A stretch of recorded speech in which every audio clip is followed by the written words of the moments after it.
America has chosen, nay, she chose in 1776, that she intended to be democratic in her policies and in her government.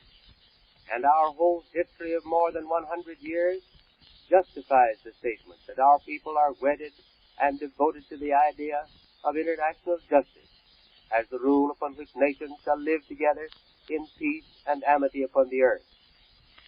So that when we entered this war, we entered it in order that we and our children's children might fabricate a new and better civilization under better conditions, enjoying liberty of person, liberty of belief, freedom of speech, and freedom as to our political institutions.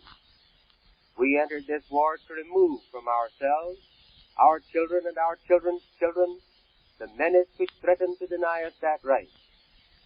I want to appeal to you and to all Americans.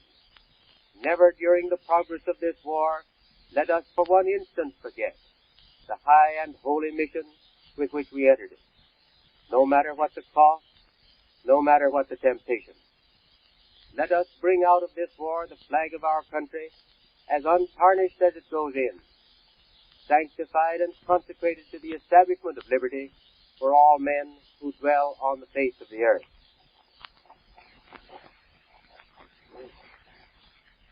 Nobody knows what the world is going to be like when this war is over.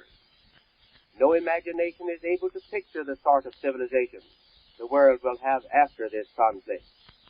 But we do know that when this war is over, the rehabilitation of a stricken, if not paralyzed, civilization is going to be a long drawn-out and uphill task, and that there will be need on every hand for trained minds, for trained and schooled men.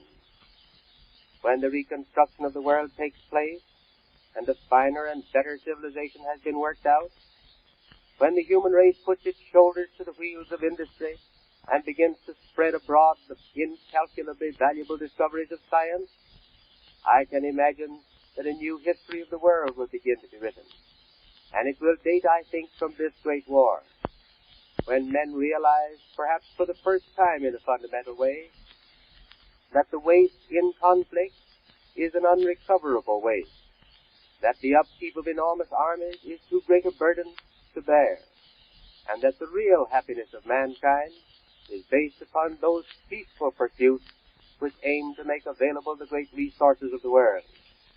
When peace comes, America will have a special opportunity for a great service.